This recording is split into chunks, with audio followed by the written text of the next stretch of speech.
Okay, we're live. Hey, we're live. I'm not used to being the guest. So, Yeah. hello. Hello, everybody. We're on Oh, my channel. Oh my god, this is so weird. I know. Have we ever done a live show on your channel? Like together? I don't think so. I feel like every time you have a live show alone on your channel, something happens and like it dies, your internet connection goes to crap. And let's hope that doesn't happen today because that's not good. So, Yeah. I feel like I'm running your channel. That's okay. I don't mind. I'm not used to it. Okay. So, hey guys, I'm Peyton from the channel Peyton Reads. Go subscribe. Hey, okay. And this is Brittany, as This you is all my know channel. her. Oh my Yes. goodness. Yes. And if you haven't subscribed already, why are you here? Because you're here. You need to subscribe. From your channel. No. No. No. It looks like we have 3 viewers. Mine Wait, says does it 6. say 6? Can I find the Okay. chat on my computer? Because I don't know how to. I've never figured that out, so I always just go on my phone. I did it once. I think I did it once, and then I forgot how to do it. I'm always ooh.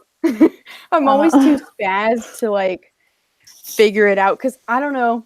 I get really nervous when I'm on live, which maybe is noticeable. I don't know, but you just can't edit anything out. Like if I freaking sneeze or burp, it's there. It's happening. Okay, so the whole point of this live show is to talk about Throne of Glass and Crown of Midnight. And we kind of failed. We'll be completely real. This was supposed to be an individual live show, but life happened. And don't be mad at us because, it's okay. We're here now, and we're talking about 2. And honestly, there's not that much to say about Throne of Glass because it's just, we've already read it before. What else are you going to say? So this works better, the 2 books. Okay. Literally, this book was for February, and this one was for March, and we're in April. We are halfway through April. It's okay. And we can mention that you're supposed to read Heir of Fire throughout April, and hopefully we'll have a live show for this at the beginning of May. Hopefully people will have time to read it because it is a big book. Yeah. Sorry, we're very disorganized, but it's okay. I'm taking a momentary break from Throne of Glass and reading other things. I'm going to jump right into Heir of Fire. Yeah. And I'm actually kind of excited. I actually am too, because I think really I was just not wanting to read The Assassin's Blade, Throne of Glass, or Crown of Midnight. I'm like, I don't really care. It's kind of bad. The thing is, this was my least favorite book of the series when I first read it. Me too. But I feel like I'm going to like it more this time around because I've talked to you about this. But during the first 2, I was like, Chaol and Celaena. That's all I cared about. That's why I was there. And this book, I'm not going to talk about it, but it's just things happened that I was not okay with. And I think I was just a sad little fangirl. So I think I'll like it better. Hopefully. Okay. So the first thing we have to talk about is, what did you rate Throne of Glass out of 5? Oh, Throne of Glass. Oh, what did I rate Throne of Glass? I was so focused on Crown of Midnight. Oh no. I think you rated it a 3 something. I think so too. Yeah, a 3 out of 5. A 3 out of 5. And you originally gave it a 5 out of 5 when you first read it. Yeah. Yes. So that was a harsh decline. Okay. I originally not happy about it. I'm sorry. I'm not happy about it either. It happened for me too, just not as harsh. I originally gave it a 5 out of 5 stars, but now it is a 4.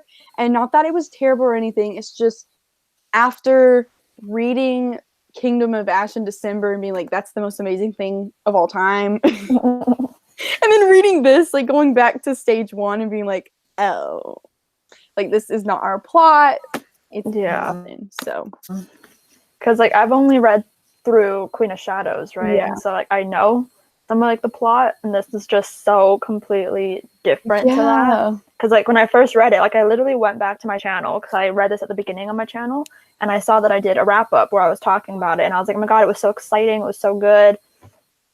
nothing freaking happens. I know, and I think it's like when you first read it way back, like we've read it years ago. I was like in 8th grade, and now I'm a senior in high school, and I was 15. I was probably 14 then. Yeah. So we were first discovering like the world of young adult and being like, wow, these things are amazing. And we've read so many at this point that it's like, this was such a downgrade. But back then it was this is the most amazing thing of all time. I know. Yeah. Okay. So my next question, we basically already answered it. Did you enjoy it more or less than reading it for the first time or the second time? What was it? Much less. I know. Because when I first read it, I was obsessed. Like I remember reading it in the car, and there was parts where she was like, where there was like murders, and I was so excited. And I was like, oh my god, this is so cool. And this time I'm just like, I don't care. And like I vlogged in February because it was a booktube games. That's when I read this because that's when you're supposed to read it. Oops. And I remember like in the vlog, I was like, it feels like pulling teeth reading this book. Like it was so difficult to get through, and I kept putting it down because like I don't want to read it, and it like took down my reading during the booktube games, which was so annoying. I know. I watched that vlog and I was so sad. I was like, oh, I know. I just wanted you to like it, and I vlogged it too, so we're awesome. We both vlogged, and I enjoyed it a lot more than you did, just because I'm so nostalgic over my children and and like, to begin with, you're already more obsessed with the series than I was. Yeah, because it's like you're like one of your favorites. So already you're at an advantage than I am. I think the fact that it was my favorites is because it was so nostalgic for me. Like this was the first high fantasy series that like I was into, and the thing is, this book made me so freaking violent in my writing. That's terrible. Like Sarah J. Maas changed me forever. Seriously, she was a pivotal thing in my writing life. Yeah, I can tell. Yeah, like it's kind of bad, but it's not bad. I get definite Sarah J. Maas vibes from your writing in like the best way possible. Okay, good. Because I don't know. I don't want to be like doing the same thing, but she very much inspired me. So I think that's why I feel that nostalgic thing. But I think if I read it now for the first time, it would not be the same. Exactly, yeah. Do we have any comments of any kind? Yeah, someone said that they rated Throne of Glass a 3.5 out of 5. I mean, that's fair. I feel that. Yeah. And she says, I'm so Team Dorian. I can't relate. I've never related. I will never relate. It's end of story. I'm sorry. I'm so annoyed. When I first read it, I was hardcore Team Dorian. I didn't understand anyone on my computer. I didn't understand anyone who liked Chaol. I was like, why? Dorian is so much better suited for her, right? No. And so reading this book, I was like, I don't like Dorian. Like, Lorena keeps messaging me on Facebook, and so my computer keeps dinging.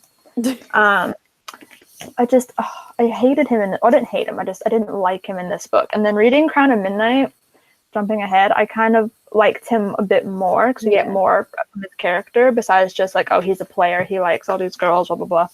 But I'm like completely opposite what I was when I first read the series, which is like so crazy to me. That makes me so happy. I don't understand how this happened though. It's like the weirdest experience. It always made me so mad though, like when you would just be like, Team Dorian. I'm like, no.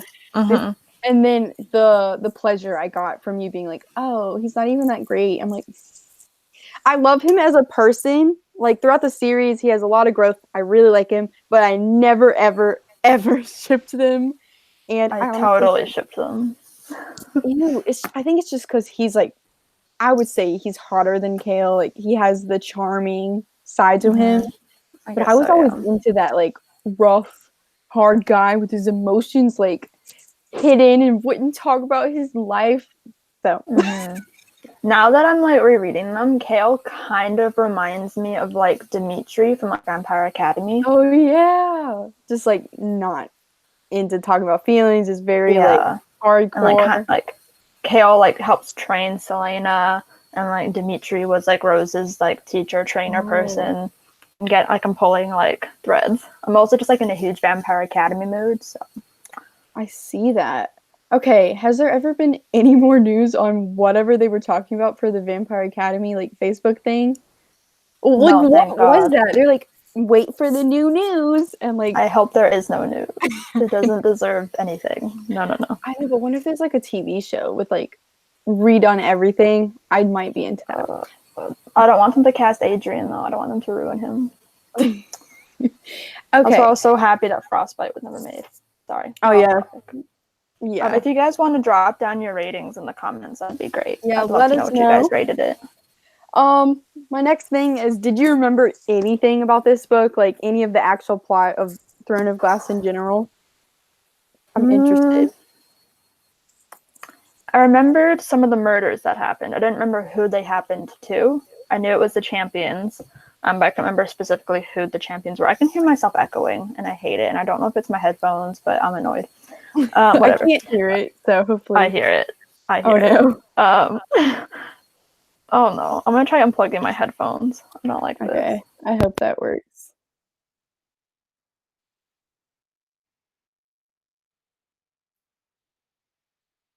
I hear nothing.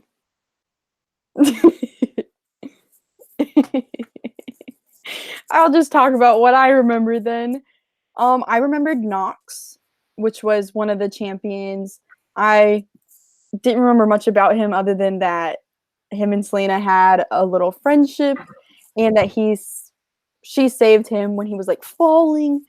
And I always liked him and wanted to know more about him. And then I also remembered the deaths, but I didn't really know who and what. I remembered Grave and Kane, and just how much I hated them. Like, ew, like Kane was the worst. Like, I don't even need to know anything more about him other than that Chaol should not feel bad that he was a goner. Like, yeah. I feel like I kept getting thrown a glass and the echo. Frick. Yeah, so I feel like I kept getting thrown a glass and Crown of Midnight confused because I read them back to back when I first read them. So I kept thinking that things that happened in Crown of Midnight happened in Throne of Glass. So I feel like all that I remember is that I liked Dorian, even though I didn't like him this time. And then also like murders. And I remember the very beginning when they go to get Celaena, that I remembered.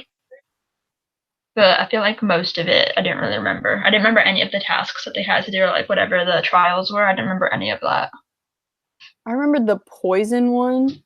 I don't know why that one was specifically that one. I didn't remember that someone helped her, like, or that she like stared and like kind of cheated. That's kind of. I honestly didn't remember any of that. Like, I didn't remember any details whatsoever of the series. I didn't remember anything about like what happened with Chaol in the first book that made me like him. I remembered from Crown of Midnight his like birthday. That's really. I didn't remember that at all. Reading Crown of Midnight was like reading it for the first time. I remembered like absolutely nothing. I remembered the broom closet. I did not. I don't know why that stayed, but okay. Next thing is, what were your thoughts on Celaena throughout the book? Did you love her? Were you annoyed by her? Because a lot of people read these like books nowadays and like can't stand her. So, did you feel any of that? Were you like, this girl's? I'm struggling to remember how I felt because I read this in February. Let me look at my review and see if I wrote anything down. I feel like I wasn't that annoyed by her because I like Celaena. Yeah, some people just can't stand her arrogance. I kind of like that about I do too.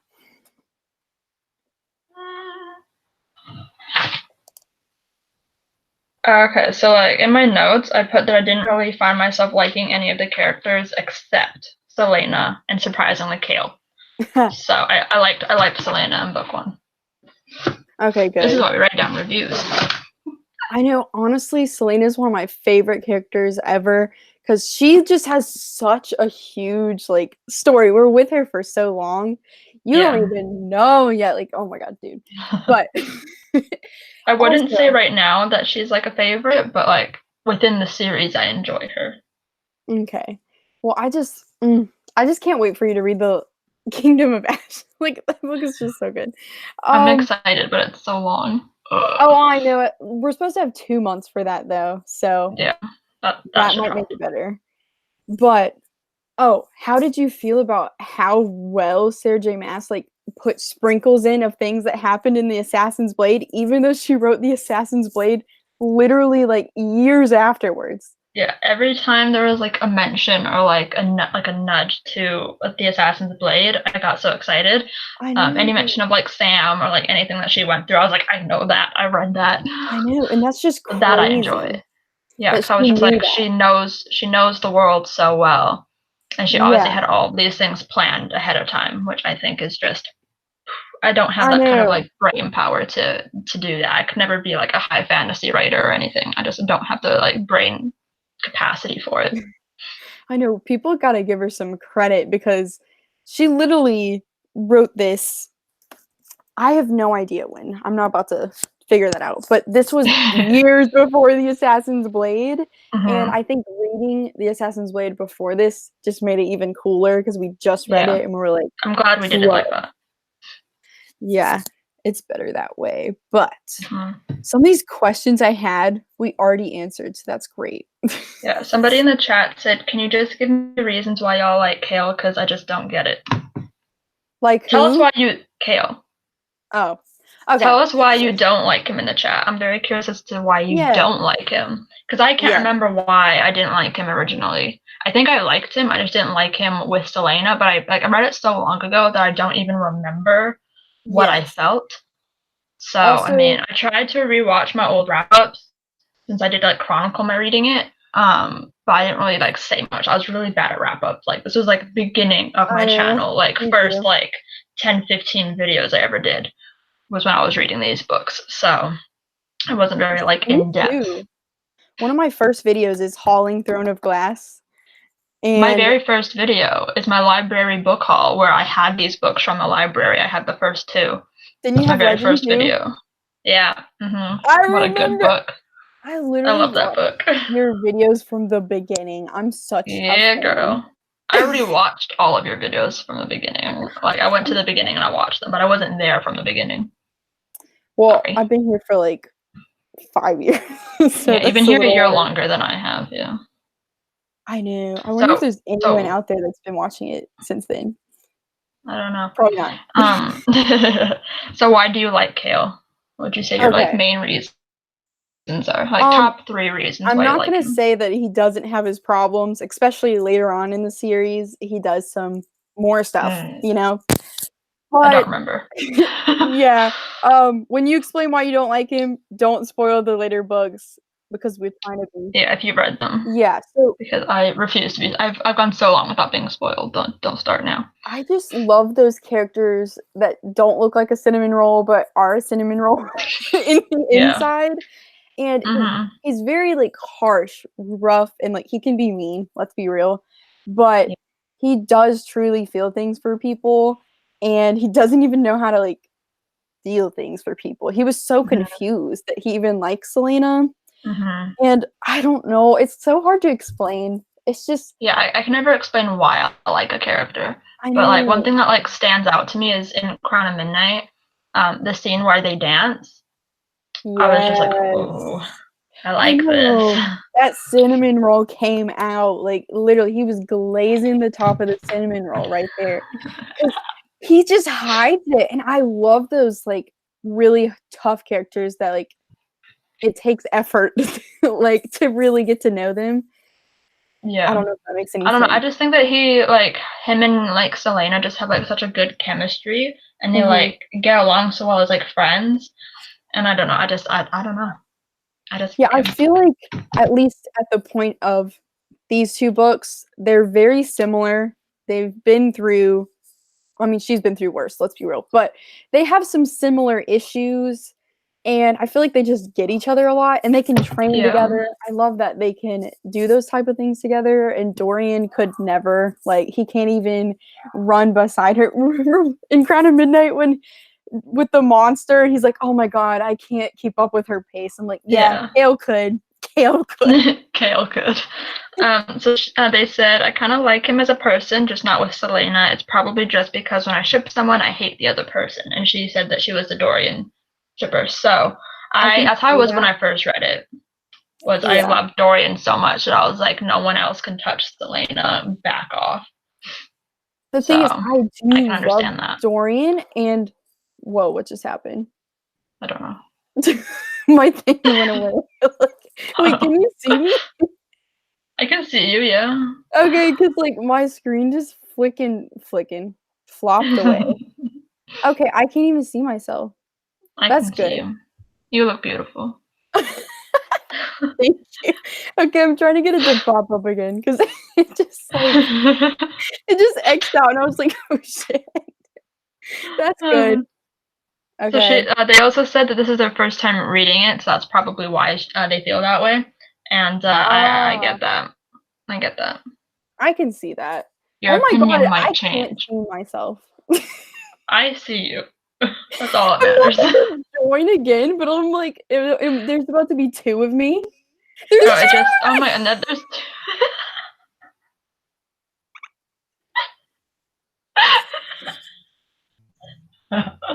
Oh my god. We literally said every time we go live, there's a technical difficulty, and then this happened.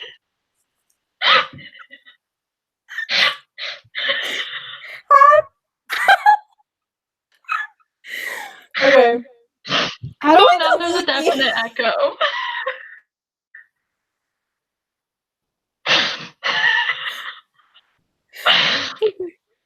Oh my god. Okay, dude, I X'd out of one of them, and I don't know how to see myself again. That's great. I love that. I'm actually like, do you see the tears in these eyes? I'm actually. I can't see you. Oh right. Went away. Do the viewers see the tears? Like, where am I? I don't know. Oh my god. I don't know what to do, man. I can't help you because I see you.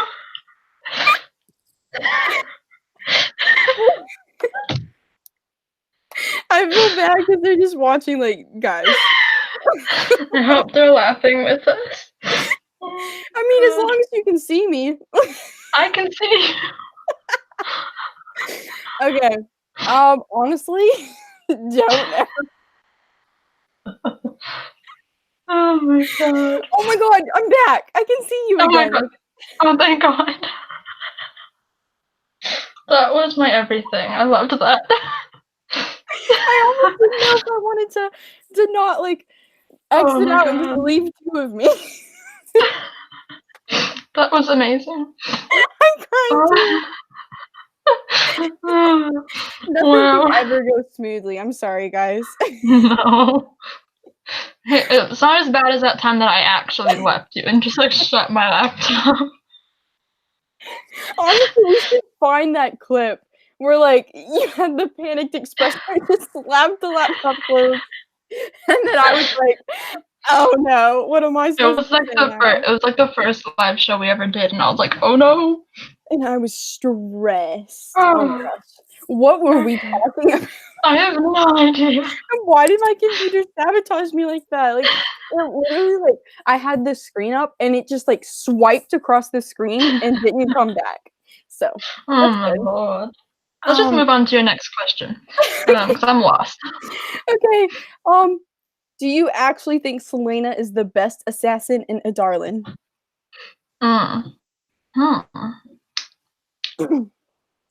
Because like she always talks about how you go great first. She is. I think the thing is they say she's the best assassin, but she gets overpowered all the time to the point if she's really that great. Macy, shut up. She wants in my room. Oh my god. I have to go do that. 0.2 seconds. Give me a second. Yeah. You guys can answer the questions as well in the chat and let us know what your opinions are. Because I honestly don't know if I think that she's like the best assassin. I don't think so. I feel like there's people that can be her match. Like Sam. I feel like she's pretty good. She is pretty good, but she's not. I wouldn't say she's the best. Like, there's no way to prove it. And she always said, like, Sam was her equal. He just didn't get the recognition. Like, he could have easily. Oh, I love Sam. I know. Leads me to my next question. How much did you miss Sam in this book? So much. Holy crap. I know. I missed him. Every time he was mentioned, I tabbed it. I was like... See, I wasn't... Okay. I think I might have tabbed them in Throne of Glass, but in Crown of Midnight, I wasn't tabbing until, like, almost halfway, maybe like a third into the book, because I didn't have tabs with me, and I was just like, I don't care. And then I found something, and, like, I was close to my tab, so I just started tabbing, but I probably would have done some, like, Sam. Yeah. Because, oh my gosh. And I love that, like, I forgot that she still talked about him in Crown of Midnight, even though we're not in that section of discussion yet, but...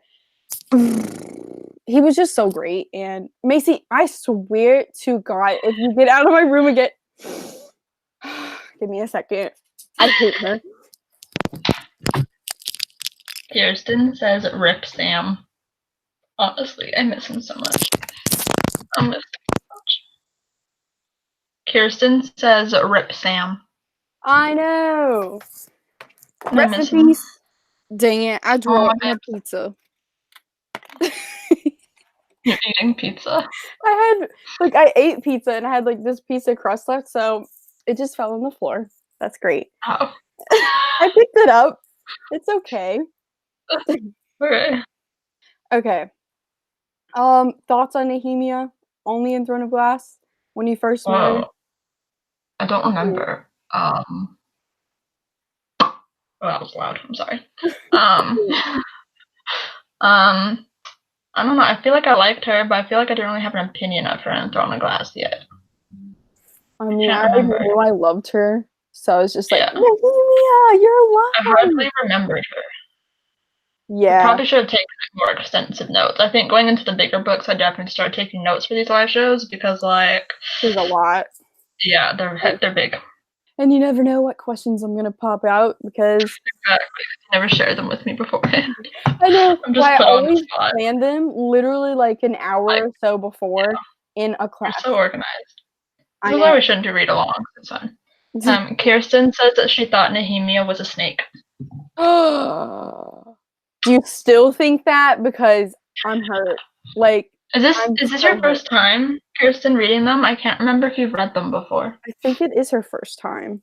I can't remember. So I can see if you like thought that when you first read it, you couldn't know if you trust her because she kind of like tried to do a plot twist of like, did Nehemia kill these people? Like, no, she didn't. Yeah, I can kind of see it, but because I had read it before, I remember not. I remember liking her. I just can't remember why I liked her.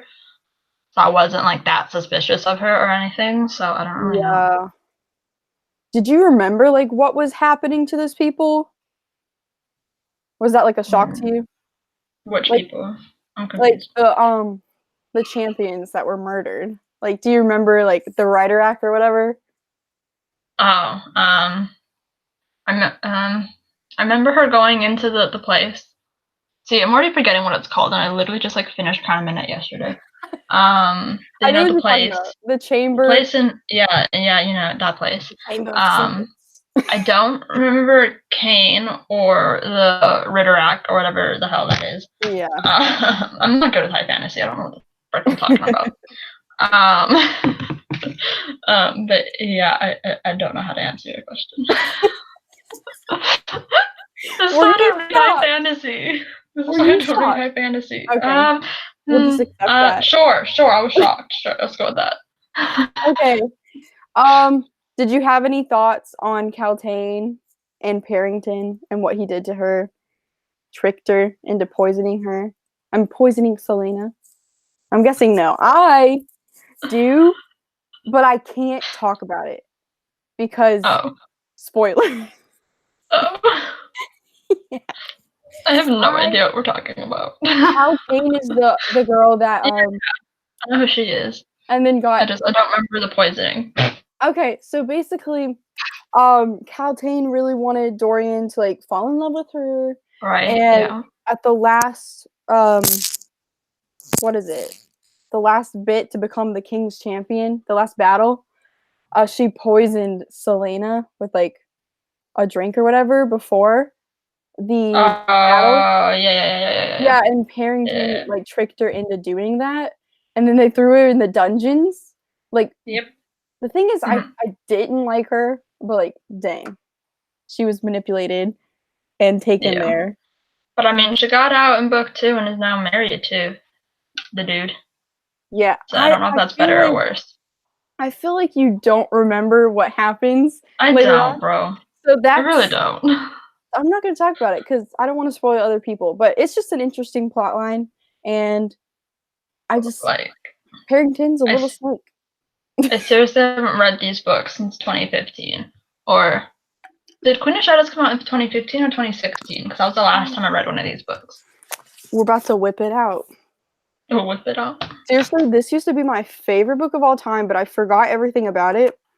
So yeah, I remember loving that book so much and just being like glued to it. But I have no idea what the hell happens. 2015. So that was the last time that I read it. Like read any of these books. It was like 4 years ago. Yeah, I do remember like the key parts of this. And I used to say in all my videos, like, this is my favorite book of all time. But I feel like I can't say that anymore because I really don't remember enough about it. But I'm so excited to get to this one. And I really hope it's as good as I remembered because rip if it isn't. Girl, me too. I really need to be obsessed with the series because right now I'm not obsessed yet. Like, I'm liking it, I guess. But I'm not like obsessed with it, whereas I was the first time. And I'm really scared that I'm just going to be at this like meh feeling the entire time. And I own all the books. I paid a lot of money for these books. I like literally been collecting them for 4 years trying to get them all in hardcover. And if I don't like them, I'm going to have to unhaul them. And that just makes me sad. I truly think that Queen of Shadows and on is like really good. So, and I also think Heir of Fire might surprise us since it was so I have good hopes for you that you'll end up loving the rest of the series. At least liking it a lot. I hope. Do you have any favorite parts from Throne of Glass? And that's the last question, and then we can move on. Because I don't know if I do, but just asking. Let me look at my tabs. I think I have 2 yellow tabs in here, which means favorite parts. So let's see what the hell those are. Ooh. This is literally just her reading a book. Okay. I love that though. The discussion of how much she loves to read and eat food, like that makes me so happy. The chocolate cake. Oh, I know. I love that she loves chocolate cake. That continues on throughout the whole series, I feel. My other tabbed favorite part is about Xavier's chest cavity had been split open and his vital organs removed. Unless someone had moved them upon finding the body, there was no trace of them, and his long face, stripped of its flesh, was still contorted in a silent scream. Why is that your favorite part? I don't know. Let's just go with that. Because that was also my favorite part of, like, reading this for the first time. And, like, I remember being in the car reading one of those. And it actually might have been that one. I don't even know. But I remember just, like, being in the car. And I just, like, started laughing. I remember, like, telling my mom, like, what had happened. And I'm like, I sound like a psycho. But, like, I don't even care. This is awesome. Oh, my God. The same thing happened in, like, Avatar. So, I mean. I'm excited to read those, too. Me too, because I really loved ACOTAR, and I'm really excited to reread ACMAF, because it took me so long to read it the first time that I didn't get the full effect of it, so I didn't love it as much as everyone else. Like, I really enjoyed what I had read when I finally, like, consistently started reading it, but it took me so long to actually just, like, force myself to read it, because it was so big. Well, I'm obsessed with that book. I have 2 copies for some reason. Nice. I remember I went to go buy it with my dad because my brother and my mom were in Disneyland, and so me and my dad were alone at home. And so he promised to take me out to dinner, and then he promised to, like, buy me a book because, you know, my brother got to go to Disneyland. So ACOMAF had just come out, so we went there literally the day it came out when he came home from work, and we couldn't find it. For some reason, Chapters didn't put it out, and I was so annoyed. And so my dad the next day, like, came home and surprised me with it because he stopped at Chapters on his way home, and I was like, oh, Dad. And then I didn't read it for, like, almost a year. Sorry, Dad. That was nice, though. Yeah. I was really excited about it when I got it, and then I just didn't read it. Aw. Jasmine. I almost said Jessica for some reason. Okay, my dog. I'm sorry. Okay, I'll just read the comment while you're gone. Jasmine says, I love that Celaena had a female friend, but was also suspicious at the same time. Yeah, I also like that she had a female friend. I think that was really good for Celaena. What happened? I was just reading Jasmine's comment, and she was talking about how she liked that Celaena had a female friend. Yeah. Oh, yeah, I loved that, too. She needs more of those. Or Nehemia. Okay. I know. We're moving on to Crown. Oh, you didn't say your favorite parts of Throne of Glass. Oh, okay. Let's think about it. I loved. Okay, I can probably find this. Actually, you know what? I think I really liked the beginning of it because after reading The Assassin's Blade, we now know how she got to where she was, whereas before you had no idea. So I really enjoyed that. I like knew how she got there. I knew what she had just been through, so like it meant more reading it the second time. So I really liked that part. I'll say that's my favorite part instead of the dude being ripped open. Okay, makes me sound a bit more sane. Oh yeah, one of my favorite parts. This has always been one of my favorite parts.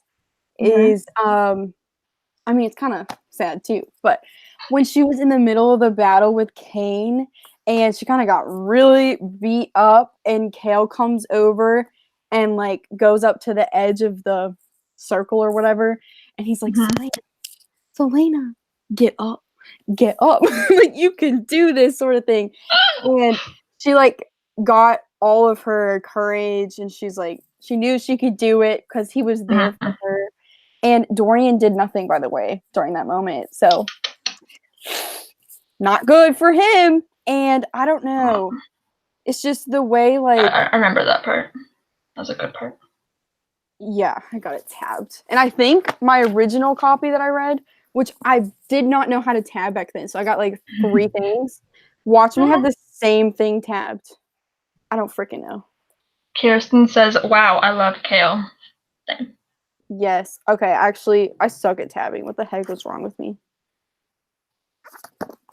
I don't know. I got this signed by Sarah J. Maas, and I dropped it in the dirt right before it, so that was good. I didn't mean to. Oh my goodness. Did you want to move on to Crown of Midnight? Because we've been on here for like 40 minutes and we haven't talked about Crown of Midnight. Okay. And I have so many notes for it too. Okay. Oh my. Okay. Okay. So we might go over our hour. That's fine. It's okay. So, what was your rating for Crown of Midnight? I think I landed on a 3.75, which is very specific. I've gotten very specific with my ratings in the past year. I don't care. I can do whatever I want. I don't use Goodreads. So 3.75 is what I decided on this one because I did enjoy it more than Throne of Glass. I didn't feel like I was pulling teeth the entire time. Like I could read big chunks of it in one go and like feel fine. So I enjoyed it a lot more, but it still like wasn't quite worthy of like a 4. It's like very close to a 4 in my rating, so I might even bring it down to a 3.5. I haven't finished putting it in my journal, so I could change it. So it's either like a 3.5 or 3.75. I'm not entirely sure. Well, I originally gave it a 5, but I think I gave it a 4.5 originally. 4.5. I definitely enjoyed this book more than Throne of Glass, and I gave Throne of Glass a 4, so I kind of feel like maybe it's a 4.25, just a little bit better. Yeah. I haven't fully decided. Like, I just know, like, this one was tabbed a lot more, if you can tell. I'm going to count my tabs, because I feel like it's around the same. You talk, and I'll count. Okay. Well, originally, you can tell that I tabbed this book when I first read it, because I used paper tabs, and I even wrote on the first paper tab of First Kiss, because, like, we wanted to we wanted to remember that. And actually, it's kind of embarrassing because someone flipped open my book in class, and like they flipped right to that, and they saw that it said First Kiss, and like you wouldn't have noticed that unless I freaking wrote it there. So good job, Peyton. And then all my plastic tabs are the new ones. So yeah, you can kind of tell like what was my old favorite parts, what was my new favorite parts, because I don't think I would tab the romantic scenes between Chaol and Celaena anymore as pink, which is for romance, because it's just, I don't know. I was using tabs that didn't have all the colors left on it, and I was too lazy to grab it like another package. Like I have some open, I was just too lazy to grab them. So instead of like putting I have some yellow tabs instead of fangirling. I was like, whatever. And then I have like a quote that I also put in yellow, which is normally in pink for me. So I'm just like, I don't even care. I don't care. I know. Throne of Glass has 13 tabs, and Crown of Midnight has 14. Oh, just a little bit better. I don't think I should count this because it's kind of too much to count. I don't feel like it.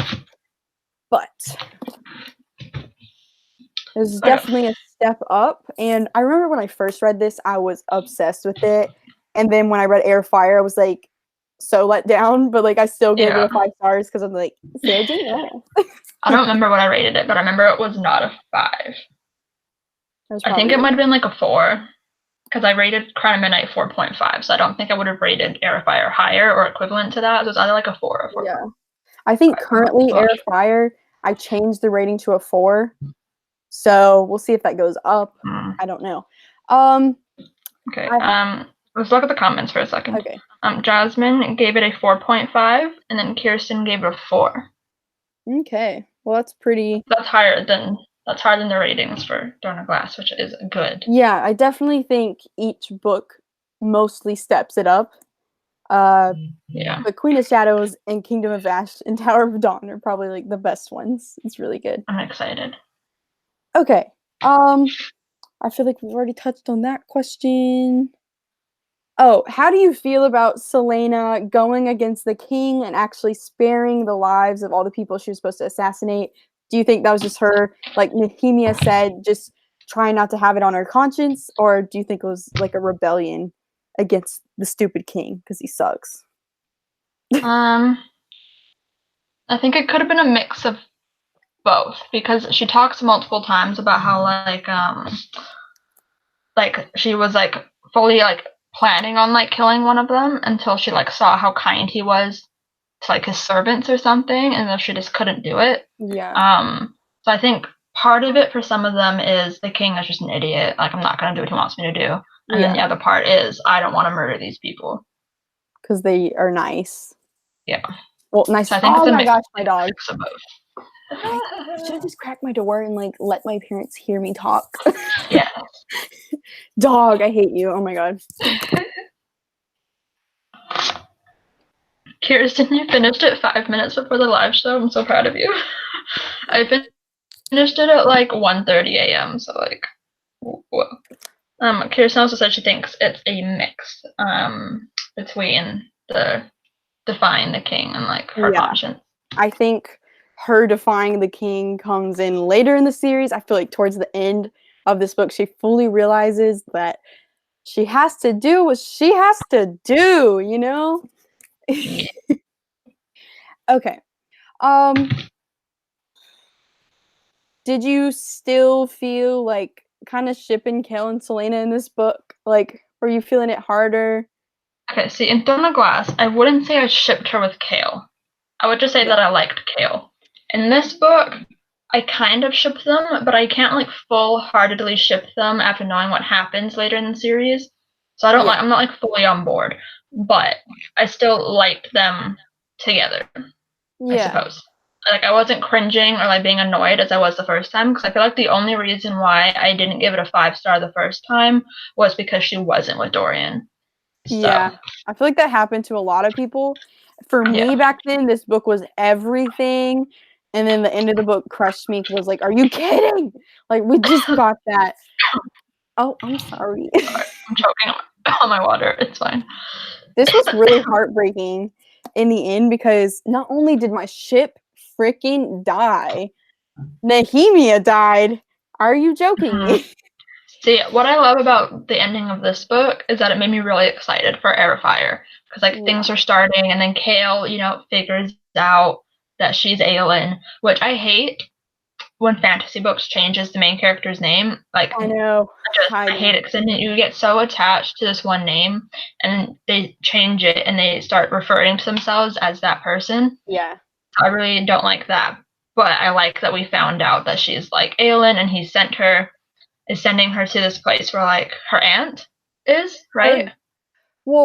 Her great grandmother sister. She called it her aunt, but it's really her like great aunt. Okay. Aunt type person. Yeah. And so like I remember parts, like once I read that, I started remembering parts of Air of Fire, and now I'm like excited to like reread those parts. Yeah. And also like throughout this book we get mentions of that family. And I just like remembered them from like the later books. So I'm excited to actually see them, and I like seeing those Easter eggs because while you're reading this book, you don't think about it because you don't know that she's Aelin until the end.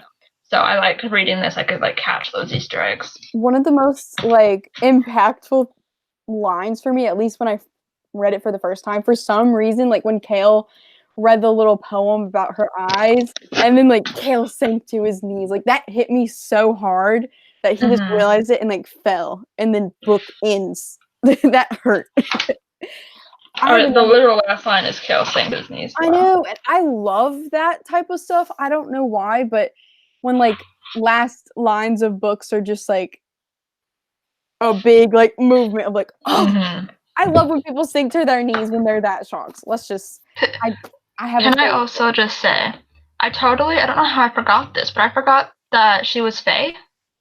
Oh my god. Like that's how dumb I am. But like I remember like seeing on BookTube people like comparing Throne of Glass to like ACOTAR being like talking about Fae, and I'm like, what do you mean Fae? What?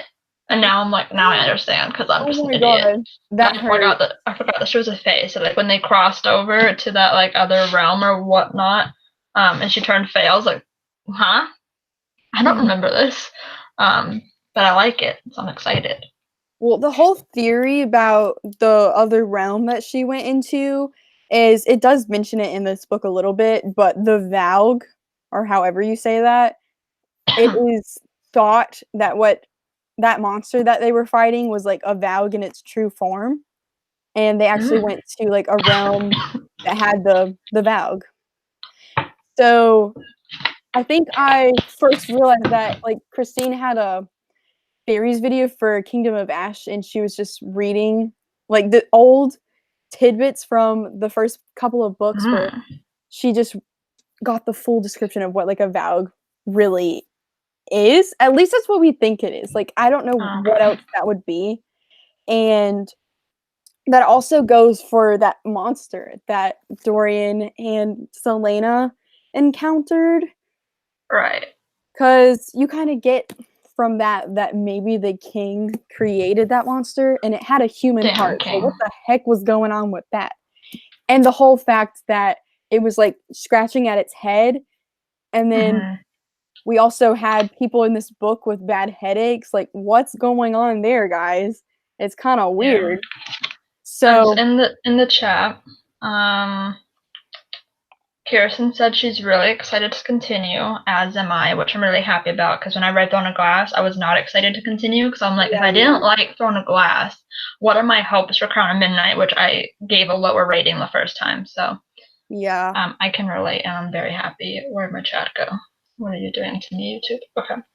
And then Jasmine said she got spoiled for Celaena's real name before she started the book. That hurts. Which makes sense. Which makes sense, because people, when they talk about Throne of Glass, they often don't refer to Celaena as Celaena anymore, unless they're like talking about like the first book. They say Aelin, because that's what she ends up going by. Which I hate. But when characters change name, it's hard to like keep track. I know, it is. You know what I mean? Like there's name changes, like many name changes, and like Mortal Instruments, and then they're like Shatter Me. So like it's hard to figure out what to like refer to them by without spoiling things for people. At this point, I'm sorry that you got spoiled. Yeah, that sucks. At this point, I'm pretty used to both of the names. Like I can refer to her as either one, and I'm good with it. I prefer Celaena. I do like that name a lot. Like that's obviously the better name, at least for me. But I feel like the Aelin name is more of like a royal, like Aelin, Ashir, Galanthinius. Like, that's how you say it, Galathinian. Okay. Galanthinius. I was just saying it's like a random. I was just like not even really saying it in my head as I was reading it. I was like Aelin G. Cool. Well, I've watched like interviews. I do that sometimes when I really can't figure out a character's name, and she like pronounce it, and I think that's how you say her full name. I know that like in the paperbacks, I don't know if she did it through all the books, but I know like at least in the Throne of Glass paperback, there was like a pronunciation guide at the back. Oh yeah. I don't know if they continued that with the other paperbacks. So I don't know if the Crown of Midnight one would have been in the paperback. The only paperback I have is for Throne of Glass. I don't own them, but I read the paperback the first time. Yeah, there's a whole pronunciation guide. Yeah, that's pretty. I forgot that was there. That helped me a lot when I first read it because it was real confusing. Yeah. Okay, let's go to the next thing. Thoughts on Kale's birthday party thing. That made me so happy. I remembered it like vaguely, and it's just it hurt at the same time because he's like, no one's ever done this for me before, and it also kind of gives me vibes for Shatter Me. I'm not gonna discuss it, but like I was like these boys that never like had anything for that, like it hurts. I thought it was really cute and how he was just like so grateful, and she's just like, it's no big deal, and he's like, but it is a big deal. And he was just like so happy, and isn't that like when they first kissed was during that party or like after, like yes, I was just waiting for them to kiss because I'm like, I know what happened, so like wish when's it gonna happen. They went really fast. They had their first kiss, their first like literally everything, just all in one. Which honestly, they had like spent a lot of time together. They were friends for a while, so that kind of like makes more sense than just like one date. That's the first time they meet each other, sort of thing.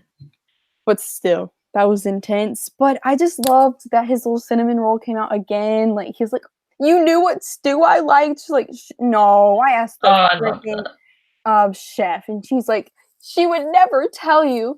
No, I'm not that great. So Kirsten said, just gonna repeat that I love Kale, and that was one of her favorite scenes. Yeah. And then Jasmine said, OMG, yes, Define Me had me screaming from happiness. I know. Oh my god, I still can't believe so many people can't stand that book. I felt so alone because I read it so quickly, and then I went online. I thought like there was no possible way people didn't love it as much as me. And then I went online, like all of the Shatter Me stands were like, this book isn't that good, guys. I'm like, it was so good. I loved it. I loved it so much. I was really scared, but I loved it. I know. I got 2 copies up here. I can see that. I know that was a freaking accident, but Barnes & Noble pre-orders, don't do it. It's not good. Even like Amazon, because like Julia got me Princess and the Fangirl, and I'm pretty sure she ordered it before it came out, and I didn't get it till like a week after it came out, even like longer than a week. Amazon's always on point for me, but the thing is, Barnes & Noble, I've learned from On the Come Up, have Barnes & Noble exclusives that are signed, and I was like, I had to buy 2 copies of that after I realized I loved that book so much. And then I tried to be smart with the Define Me Barnes & Noble exclusive, but it didn't show up, and it came 2 days late, and I already finished the book by the time it showed up. Yeah, I went and bought it. I would love to pre-order books because I know how much it helps authors with like their like first week sales and like to get on the list and everything. So I'd love to support them in that way, but they never arrive on time. Like the last book that I pre-ordered was literally Lady Midnight, and I got it like a week and a half after, and I was so pissed because I could have gone to the store. I think I did go to the store and I saw it, but I didn't. Like it's like $33 where I live, and I'm like, no freaking way. Yeah, I would have waited on that one too because it was cheaper. It was cheaper online, so I was like so mad. So the second that I got it, because I waited a week and a half, I was going to my friend's house to sleep over that night, and I opened it. I filmed a really quick unboxing. I went to my friend's house. And I literally stayed up all night and made it like over halfway through. And like my eyes were hurting so bad that it got to the point where I would just like, instead of just like stop reading, I just like winked and I was just like closing one eye that was hurting. And I was just like reading it that way because that's how like invested I was. I always pre-order from Amazon because it at least has never failed me. but Barnes & Noble hate has Amazon though. Dude, I love Amazon. I'm an enthusiast of Amazon. I got my mom this pre-order for Amazon. It was I got that at Costco. Thanks, Costco. Yes. I'm reading it currently. Are you actually? Yeah, I'm like 20 pages in though, but but my mom works at this like food distributor place, and they sell stuff to Amazon, and apparently they're like really difficult to work with. And she hates working with them and doing their orders, so she like has like this personal vendetta against Amazon. That's funny. Okay, we probably should get back on track because I got a lot of notes because I didn't think this was going to be an hour long. Let's speed through them.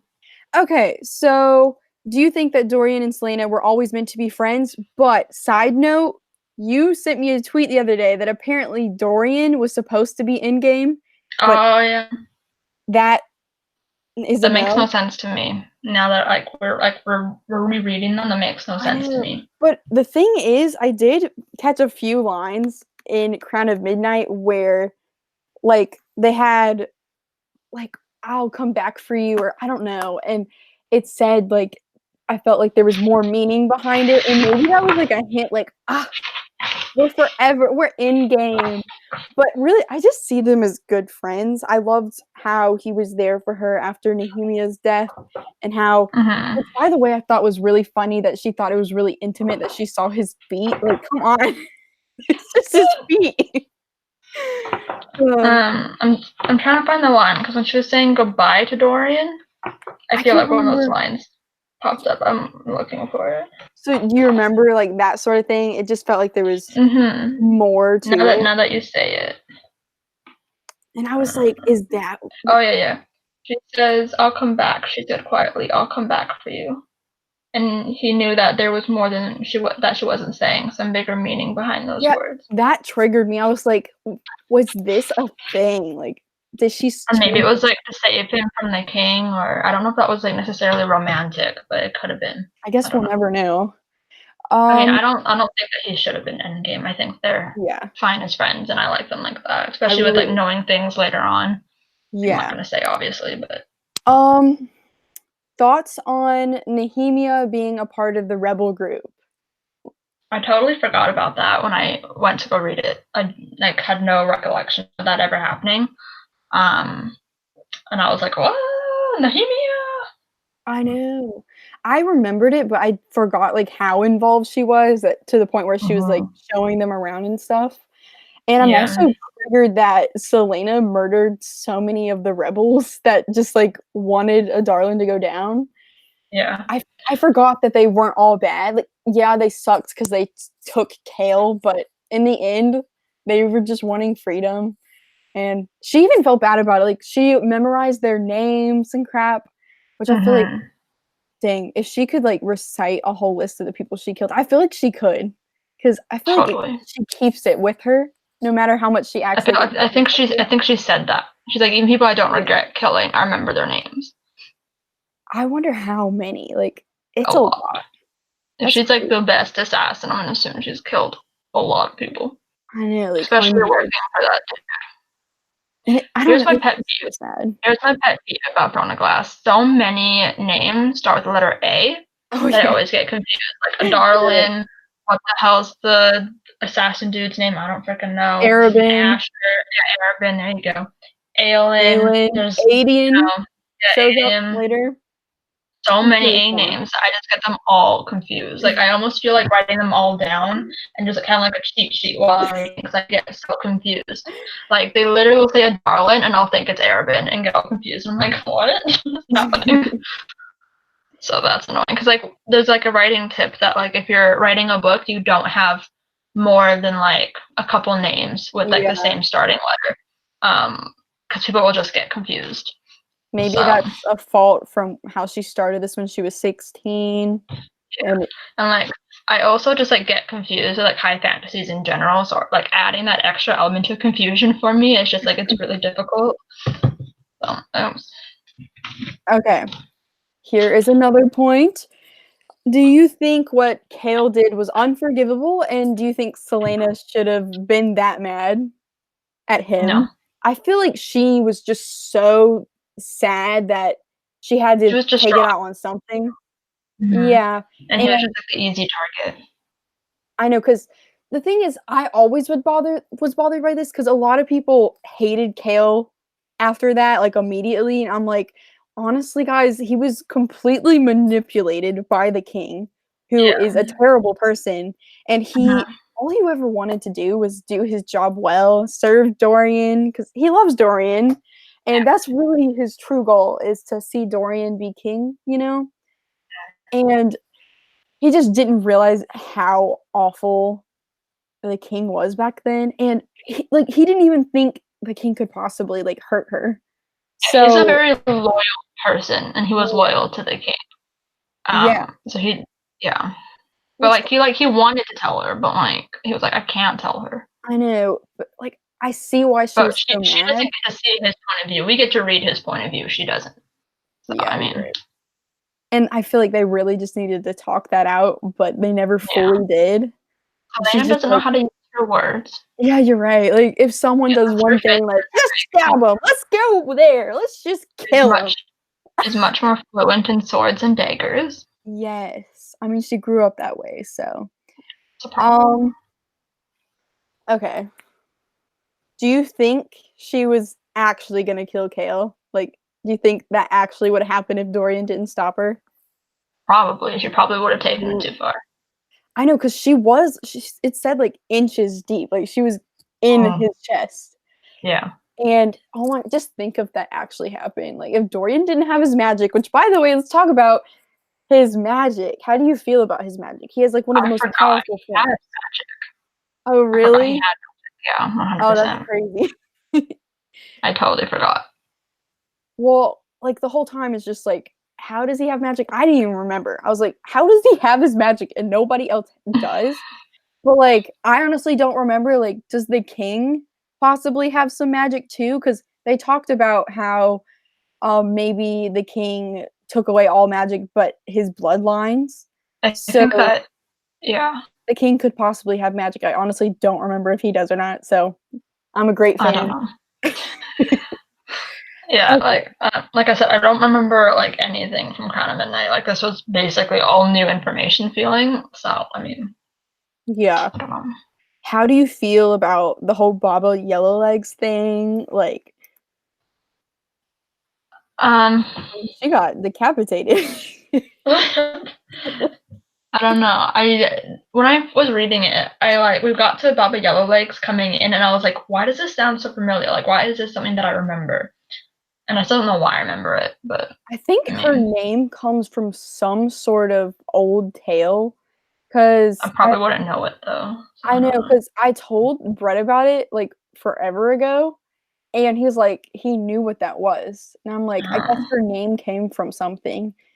I think if you Google it, like, you can find that. But basically, she's a queen of some witches, and they kind of hinted at like she would probably have some problems in the future because she just straight up murdered that lady. Honestly, she probably wanted to murder her the whole time because she asked her a question, and apparently that means you got to murder. Yeah, it's not good. I mean, I don't know. I think I liked that scene. Oh, I always. I like murder. I like murder in books. So, I mean, the thing is, that's one of the scenes I clearly remembered. I remembered like cutting off her head. That's all I had, and I didn't remember why. Dorian is straight up stupid for asking her questions and thinking that she Dorian's not. He's not a smart human. I know, like, why would that not be valuable for her to know? If you ask something like that, that obviously means you have some sort of magic. Yeah, he's not. Wasn't very bright in that situation. This is a random question, but what do you think is going on with Roland? Like, do you trust that guy? Oh, Roland? Yeah, the cousin. I honestly didn't think about it that much. Sorry, it's just like things happen. So I need to take notes when I read these because I don't know what we're talking about. Now here's an important topic. How do we feel about Sarah J. Maas killing off her only person of color character? I felt like we both talked about how we needed to. We needed to address it. So when I first read it, I wasn't paying attention. I don't know. So I didn't realize how problematic it was that she killed off her one and only person of color character. It's really problematic. I know. Maybe if she had more people of color, it wouldn't be as big of a deal. It still would be like, what are you doing? But it's the only one. Yeah. Like, she has a problem with diversity, and she just killed off the one. I know. I think it's, like, I never noticed it when I first read it because I was, like, 14 or 15, something like that, and I feel like BookTube wasn't very focused at that time about diversity, and, like, we were very far behind as to where we are now in the community. Yeah. And honestly, I feel like her death, like, it did push some things forward, like, she finally realized that she needed to take a stand, but I think she could have done that in a way that didn't kill her off. I think Nehemia could have been here the whole time, and I just feel like her death was unnecessary. It was used as a plot device, and maybe she was like, who's the easiest character to kill off, you know? She's like, oh, one of these characters has to die because I'm just killing off these, like, side characters. I know. And it makes me people get mad when, like, you read, like, a book with, like, a war in it and then the main characters die because it's unrealistic. So I think that's kind of maybe what she was going for, was like, oh, we're, like, doing all this stuff and no one major is dying at this point. Yeah. I just really wish she hadn't died, but I do see how it did push her forward, but I think Nehemia could have been by her side and pushed her forward into wanting to take action. She could have figured out a way to have done it if she just, like, was aware of what she was doing. I know, I think it was a lazy way. I feel like somebody at the publisher should have said something. Somebody, like, she should have had, like, beta readers who told her something, or, you know, just somebody to have, like, told her. Yeah. Because if you don't know, then you don't know. Like, she's white, she's privileged, she doesn't understand. Right? So, I mean, I think you should always have, like, sensitivity readers for, like, those kinds of things, or people that, like, represent what you're writing, so that, like, you don't mess it up without realizing. Yeah, I believe that too. But that scene after Nehemia's death that had the slave in one of the slave camps, Calicula, I think, where she was just hanging on, like, doing her pickaxe just because she knew Nehemia was out there trying to make a change, and then she heard she was dead. That was so powerful. Like, honestly, could trigger some people because that's really sad. But I feel like that was, like, a scene to just be like, this was how impactful Nehemia was. It gave us, like, a whole perspective. Like, it wasn't just us that loved her. She was out there for everyone. And for sure. just make you hate her murderers even more, which we will discuss, because it's not okay. Also, I had a random note. Celaena was so dramatic that she burnt literally all of her outfits. Like, she burnt freaking the dress she wore at the birthday party. She burnt. I mean, she's got the money, so. I know, but I was like, dude, like, she ended up donating some of them. Like, just donate them if they make you that mad. Like, what the heck? Oh just very dramatic. Like, every dress that you wore around Nehemia, like, wouldn't you want to, like, remember that? Yeah. Also, talking about her dresses and stuff, the dress on the back of the book is my favorite dress. On all of the books. It's my favorite. I don't know why. I just love the red and, like, the black lace. This has always been my favorite. Do you think this is the dress that she wore to Chaol's thing? Because I think it said it was red. I can't remember. It was one of the dresses in the book, but I can't remember if it was. I think this was actually the dress that she wore to meet Asher, wasn't it? I can't remember. She was walking in front of Chaol to, like, go to the dinner, and she, like, made sure that he could, like, see her back where, like, it zipped low. Oh yeah, you're right. I feel like that was that dress. I feel like, didn't she wear, like, a lighter colored dress when she went to go to Chaol's party? I can't remember. I don't remember what part of the book it is. I'm curious now. I don't know what part of the book. What part would you say it is? Like, how far in the book do you think? You have to, like, guess.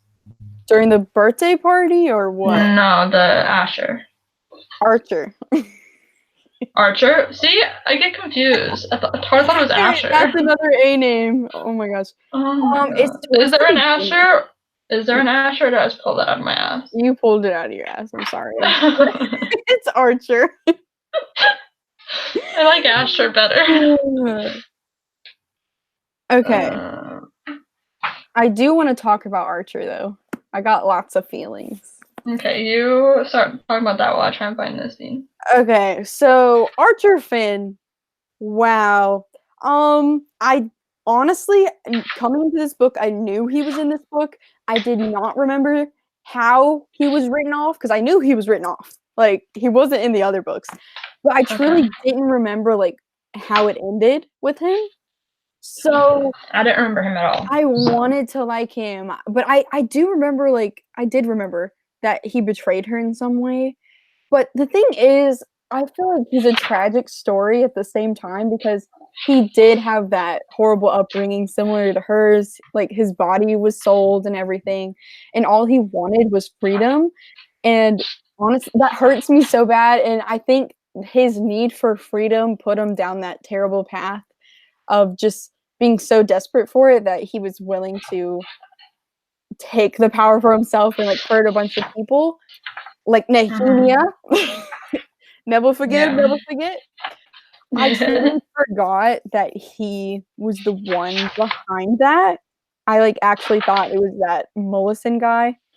Like, when she chopped off his head, not chopped off his head, Graves, she brought Graves' head in and, like, said Mollison did this. Like, I actually was like, oh, Mollison, you suck. I remember that. But Archer, okay, so it was the dress that she wore to meet Archer. Sorry. Ah. The red dress. It said, Celaena knew the scarlet dress was a little scandalous, and she knew that it was definitely not appropriate for winter, given how low the front dipped and how much lower the back went. Low enough to reveal through the black lace mesh that she wasn't wearing a corset beneath it. Oh. That's like actually exactly the same. Yeah. I like that. Good on the cover creator for doing that. I know. They, like, read that. Okay. Archer Finn, I feel bad for him, but in the end, it was very terrible that he decided to kill Nehemia, because she was just trying to do it the right way, and he felt that he couldn't see any reason. I just think it was a tragic story, because he was from a similar path, and honestly, in some ways, like, being forced to be a courtesan is worse, you know, because that's like you're being sold, and he had no way of getting out of that. Yeah. So, but I'm still freaking pissed off that he decided to murder Nehemia. Like, are you kidding me? Yeah, of course. Yeah. I feel like I don't really have that many opinions towards Archer. Like, I'm not, like, invested in most of these characters, so I'm like, I don't care about you. I just don't put much thought into him, because he could have been more, but he just went down the bad. Yeah. Do you have any idea where the other word keys are, since you don't remember anything? No, I forgot what the word keys were.